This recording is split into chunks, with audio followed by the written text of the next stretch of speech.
الحمد لله وحده والصلاة والسلام على من لا نبي بعده. أما بعد فأعوذ بالله من الشيطان الرجيم. بسم الله الرحمن الرحيم.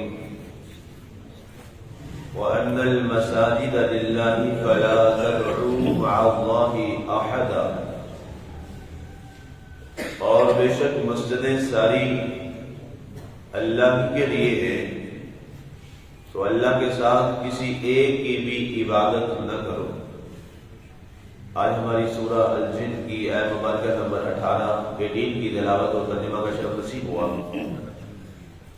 سامعین، آج کی آیت مبارکہ سے پہلے کل والی آیت مبارکہ کا جو آخری پیغام تھا وہ اس کے ساتھ بڑا گہرا اس کا تعلق ہے، اور اس میں حکم دیا گیا تھا کہ جو شخص اللہ کے ذکر سے منہ موڑ لیتا ہے تو اسے مشکل ترین عذاب میں داخل کر دیا جائے گا. اس کے پیوستہ یہ ہے مبارکہ کہ مسجدیں اللہ کے لیے. اب اس میں مسجدیں اللہ کے لیے ہیں، اس کی وضاحت میں مفسرین نے بہت کچھ لکھا ہے کہ سب سے پہلے اس سے مراد کون سی مسجد ہے. بعض مفسرین نے کہا کہ اس سے مراد صرف بیت المقدس، بیت اللہ شریف اور مسجد نبوی شریف، یہ تین مساجد مراد ہیں. مسجد اقصی، مسجد حرام اور مسجد نبوی، یہ تین مساجد جو ہیں یہ اللہ تعالیٰ کے ہاں ان تمام تین مساجد کا مقام اور جو درجہ ہے وہ بہت اعلیٰ اور برتر ہے. اس سے مراد تو تین مساجد ہیں. حضرت حسن بصری رضی اللہ تعالیٰ عنہ یہ فرماتے ہیں کہ یہاں مساجد کا جو لفظ آیا ہے یہ بڑا عام ہے اور بڑا واضح ہے، اور اس سے مراد پوری روئے زمین ہے کہ پوری روئے زمین جو ہے وہ اللہ کی ہے، اور اس پر اللہ کے ساتھ کسی اور کو شریک بنانا، اس کی عبادت کرنا جو ہے یہ حرام اور ناجائز اور منع کر دیا گیا ہے. اور آپ اس کی دلیل یہ ارشاد فرماتے ہیں کہ جب سرکار دو عالم صلی اللہ علیہ وآلہ وسلم آپ کا اعلان نبوت ہو گیا دنیا میں، اور آپ نے اعلان اپنی نبوت کا فرما دیا، اس میں جہاں پہ آپ نے اپنی نبوت کی خصوصیات کا ذکر کیا وہاں آپ نے یہ ارشاد فرمایا کہ اللہ تعالیٰ نے پوری روئے زمین کو میرے لیے مسجد بنا دیا. پہلی امتوں میں ایسا نہیں تھا. پہلے انبیاء کرام میں عبادت کے لیے خاص جگہ ہوتی تھی اور وہی عبادت گاہ ہوتی تھی، اس کے علاوہ عبادت کرنے کی اجازت نہیں تھی. لیکن جب سرکار دو عالم صلی اللہ علیہ وسلم تشریف لے آئے تو اس کے بعد پھر یہ ہوا کہ اللہ تعالیٰ نے آپ پر کرم فرمایا، جہاں آپ کو اور بڑی خصوصیات سے نوازا. تو ان میں ایک یہ خصوصیت بھی تھی کہ اللہ تعالیٰ نے ساری روئے زمین کو آپ کے لیے مسجد بنا دیا. غنی مانا کہ مسلمان جہاں چاہے پاک جگہ ہو وہاں وہ اللہ کی عبادت کر سکتا ہے. تیسرا مفہوم یہاں مساجد سے مراد یہ ہے، مفسرین نے لکھا، اس کو سعید بن مسیب نے بھی بیان کیا کہ پوری دنیا میں حضرت آدم علیہ السلام سے لے کر آپ صلی اللہ علیہ وسلم کی ذات پاک تک جتنے بھی مذاہب ہیں ان کی جو جو عبادت کی جگہ ہے اسے مسجد کہا جاتا ہے. یعنی اس لحاظ سے انہوں نے یہ لکھا ہے کہ جو مذہب عیسائیت تھا، یہودیت تھا، یا اس کے علاوہ کوئی اور مذاہب جتنے بھی آئے ہیں، تو جو انہوں نے اپنے عبادت کے لیے جگہ بنا رکھی ہے اس جگہ کو بھی مسجد کہا جاتا ہے. یعنی چرچ ہے، انہوں نے کہا چرچ بھی مسجد ہے. اس کے علاوہ مندر ہے وہ بھی مسجد ہے. اس کے علاوہ کوئی اور کسی کی عبادت گاہ ہے وہ مسجد ہے. حضرت سعید بن مسیب رضی اللہ تعالیٰ عنہ انہیں سید التابعین کہا جاتا ہے. یعنی یہ وہ عظیم شخصیت ہے کہ جنہوں نے سب سے زیادہ صحابہ کرام سے پڑھا. یہ ان کا قول ہے کہ پوری دنیا میں جتنے بھی مذہب کے ماننے والے لوگ ہیں ہر مذہب کی جو عبادت گاہ ہے وہ مسجد. یعنی بتایا یہ گیا کہ وَأَنَّ الْمَسَاجِدَ لِلَّهِ، اس کا پھر مطلب اور معنی یہ ہوگا کہ جس کی جو بھی عبادت گاہ ہے اس عبادت گاہ میں سوائے اللہ کے کسی اور کی عبادت کرنا جائز نہیں، وہ معبد ہے. اور چوتھا اس کا مفہوم یہ ہے حضرت عبداللہ ابن عباس رضی اللہ تعالیٰ عنہ بہت بڑے مفسر صحابی ہیں، وہ فرماتے ہیں کہ یہاں مساجد سے مراد آپ کے وہ اعضاء ہیں جن پر آپ سجدہ کرتے ہیں۔ اور وقت سجدہ جو ہے ہمارے 7 جو اعضاء ہیں جو زمین پر لگتے ہیں، تو وہ 7 اعضاء جو وقت سجدہ زمین پر ٹیکے جاتے ہیں، زمین پر لگائے جاتے ہیں، تو ان کے لیے کہا جا رہا ہے کہ وہ جگہ جو ہے جس پر تم سجدہ کرتے ہو وہ سجدہ کا مسجد ہے۔ ظاہر مسجد کا معنی کیا ہوتا ہے؟ سجدہ کی جگہ۔ تو ظاہر ہے یہ پیشانی ہماری کیا ہے؟ سجدہ کی جگہ ہے، ٹھیک ہے۔ یہ ہمارے ہاتھ لگتے ہیں، یہ کیا ہے؟ یہ سجدہ کا ہے، ٹھیک ہے۔ اور یہ گھٹنے ہیں جس پہ ہم سجدہ کرتے ہیں، ٹھیک ہے۔ تو یہ جو ہمارے اعضاء ہیں جن اعضاء پر ہم سجدہ کرتے ہیں، تو یہ اعضاء کو کیا کہا جاتا ہے؟ مساجد، انہیں مساجد کہا جاتا ہے۔ تو لہذا وَأَنَّ الْمَسَاجِدَ، یہ مسجد جو ہم نام رکھتے ہیں، یہ مسجد کا معنی بھی اس لیے مسجد ہے، اس میں ظرف ہے سجدہ سے، جس جگہ پر سجدہ کیا جائے۔ مسجد کا معنی کیا ہوتا ہے؟ جس جگہ پر سجدہ کیا جائے۔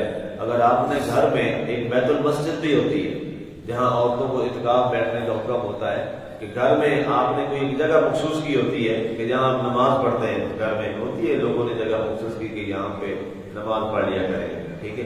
تو گھر میں وہ جگہ جہاں پہ آپ نماز پڑھتے ہیں، آپ نوافل پڑھتے ہیں، تہجد پڑھتے ہیں، خواتین وہاں نماز پڑھ لیتی ہیں، اپنی جگہ بنائی ہوتی ہے انہوں نے، تو اسلام میں اس کو بھی مسجد کہا جاتا ہے۔ اللہ کے نبی صلی اللہ علیہ وسلم نے فرمایا کہ تم میں سے جب عورتیں اعتکاف کرنا چاہیں تو وہ بیت المسجد میں بیٹھیں، یعنی جو گھر کی مسجد ہے اس میں بیٹھیں۔ گھر کی مسجد کیا مراد؟ جہاں پر وہ گھر میں نماز پڑھتی ہیں وہیں بیٹھ جائے، وہیں ان کا اعتکاف ادا ہو جائے گا۔ تو یہ سارے معنی جو ہیں یہ مسجد کے معنی ہیں، یعنی آپ کو یہ واضح ہوا کہ مسجد کا معنی صرف یہ ایک مسجد معنی ہے۔ مسجد کا مفہوم جو ہے وہ اتنا وسیع ہے، اور اس میں یہ سارے صحابہ کرام کے حوالے میں نے آپ کے سامنے رکھے، اس کے بعد صحابہ کرام سے پڑھنے والے جنہیں تابعین کہا جاتا ہے ان کے حوالے آپ کے سامنے رکھے کہ یہ سارا انہوں نے کیا وضاحت کی اس کی کہ مسجد سے مراد کیا ہے۔ اور باقی حسن بصری رضی اللہ تعالیٰ عنہ جو ہے وہ چونکہ بہت بڑے تابعین میں سے ہیں، اور حضرت حسن بصری رضی اللہ تعالیٰ عنہ وہ عظیم مفسر بھی ہیں، محدث بھی ہیں، اور جو فقیہ بھی ہیں، اور سید الطائفہ کا اعزاز بھی اللہ نے ہمیں عطا کیا ہے۔ آپ حضرت عمر رضی اللہ تعالیٰ عنہ کے زمانہ میں آخری 2 سال ابھی رہتے تھے کہ آپ کی ولادت ہوئی، حضرت عثمان غنی کے زمانہ میں آپ مسجد نبوی میں حضرت عثمان غنی کے پیچھے آپ نمازیں پڑھتے تھے، ان کے خطبے سنتے تھے، حضرت علی کے پیچھے آپ نے نمازیں ادا فرمائی، ان کے خطبے سنے۔ اور خاص طور پہ جو سب سے بڑا اعزاز آپ کو ملا ہوا ہے وہ یہ ہے کہ آپ کی جو والدہ تھی وہ خادمہ تھی حضور کی زوجہ حضرت ام سلمہ، جو ہماری ماں ہے ام المومنین حضرت ام سلمہ رضی اللہ تعالیٰ عنہ، ان کی خادمہ تھی۔ تو کہتے کہ ایک دن وہ کہیں چلی گئی کچھ سامان لینے کے لیے، ام سلمہ نے بھیجا، تو حسن بصری چھوٹے تھے تو یہ رونے لگے، تو حضرت ام سلمہ نے اپنا دودھ پلایا تھا حضرت حسن بصری رضی اللہ عنہ۔ یہ آپ کو اتنا بڑا اعزاز ملا ہے تابعی کو جو کسی اور تابعی کے حصے میں نہیں ہے۔ تو آپ سے جب پوچھا جاتا تھا کہ آپ اتنے بڑے عالم اور آپ اتنے بڑے فقیہ اور محدث کیسے بن گئے، تو آپ نے فرمایا کہ مجھے میری ماں نے جب یہ بات بتائی تو وہ فرمایا کرتی تھی کہ تم نے زوجہ رسول صلی اللہ علیہ وسلم کا دودھ پیا ہے، تم ان کے بیٹے بن گئے ہو، اللہ اس وجہ سے اور اس دودھ کی برکت سے اللہ تعالیٰ تمہیں بہت مقام عطا فرمائے۔ اور یہ واقعی دنیا نے پھر دیکھا کہ جس نے حضور صلی اللہ علیہ وسلم کی بیوی اور مومنوں کی ماں حضرت ام سلمہ کا دودھ پیا، پھر ظاہر ہے دودھ کا پھر اثر تو ہونا تھا۔ حضور کی بیوی، حضور کی زوجہ رسول صلی اللہ علیہ وآلہ وسلم، تو اس لحاظ سے یہ سارے حوالے جو ہیں یہ بڑے مضبوط ترین ہیں۔ آگے فرمایا کہ فلا تدعوا مع اللہ احدا، یہ دوسرا بڑا ایک اہم ترین پیغام ہے مساجد کا مفہوم سمجھنے کے بعد، کہ اللہ کے ساتھ کسی اور کی عبادت مت کرو، اللہ کے ساتھ کسی اور کو شریک مت ٹھہراؤ۔ اچھا شرک کا معنی سمجھ لیجیے، شرک کسے کہتے ہیں؟ ادارے شراکت سے ملا ہے، شراکت سے یہ نکلا ہے جہاں پر کسی کو بھی اللہ جیسا سمجھ کر اسے اس سے وہی امید اور وہی آسرے اور سہارے لگائے جائیں جو اللہ سے انسان لگاتا ہے اور اس کو اللہ جیسا سمجھ کے اس سے وہ بات کرے یا استغاثہ کرے، تو یہ ہے شرک۔ اللہ کی ذات میں، اللہ کی صفات میں، اللہ کے افعال میں، اللہ تعالیٰ کے افعال جتنے بھی ہیں، اللہ تعالیٰ کی صفات جتنی ہیں، اللہ کی ذات جو ہے تو اس کی ذات عظیم ذات ہے، اس جیسا کسی اور کو اس کی ذات، صفات، اعمال میں اس جیسا سمجھنا، یہ کیا کہلاتا ہے؟ یہ شرک کہلاتا ہے۔ شرک کی تعریف سمجھنا بھی بہت ضروری ہے، جیسے توحید کی تعریف سمجھنا ضروری ہے، اسی طرح شرک کو سمجھنا بھی بہت ضروری ہے، تاکہ یہ نہ ہو کہ ہر بات پہ شرک کا فتویٰ لگ جائے، اور یہ بھی نہ ہو کہ انسان شرک کر جائے اور اس کو پتہ بھی نہ چلے۔ اس لیے توحید کا مفہوم اور شرک کا مفہوم یہ جاننا انتہائی ضروری ہے۔ توحید بھی یہی ہے، اللہ تعالیٰ کی ذات کو اس کی ذات میں، اس کی صفات میں اور اس کے اعمال میں وحدہ لا شریک ماننا اور اس کی مثال اور مثل کا انکار کرنا، یہ توحید ہے، یہ توحید ہے۔ اور اس کے برعکس جو ہوگا وہ کیا ہو جائے گا؟ وہ شرک ہو جائے گا۔ تو لہذا مساجد کس کے لیے ہیں؟ یہ صرف اور صرف اللہ کے لیے، بس صرف اللہ کے لیے۔ اور جو شخص بھی ان میں اللہ کی عبادت کرنا چاہے، اللہ کا ذکر کرنا چاہے، جو شخص بھی اللہ کا ذکر کرے، اللہ کی عبادت کرے، اس کے لیے مساجد ہمیشہ کے لیے رب تعالیٰ نے کھول دی ہے اور اس کو بند کرنے کی اجازت نہیں۔ کیوں؟ آیت آگے ان المساجد للہ، مساجد کس کے لیے ہے؟ اللہ کی ذات۔ اس کے بعد آگے ایک نیا موضوع ہے، اس کے وقت ہو گیا، اس پہ کل بات کریں گے۔ اللہ تعالیٰ ہمیں عمل کی توفیق عطا فرمائے، آمین۔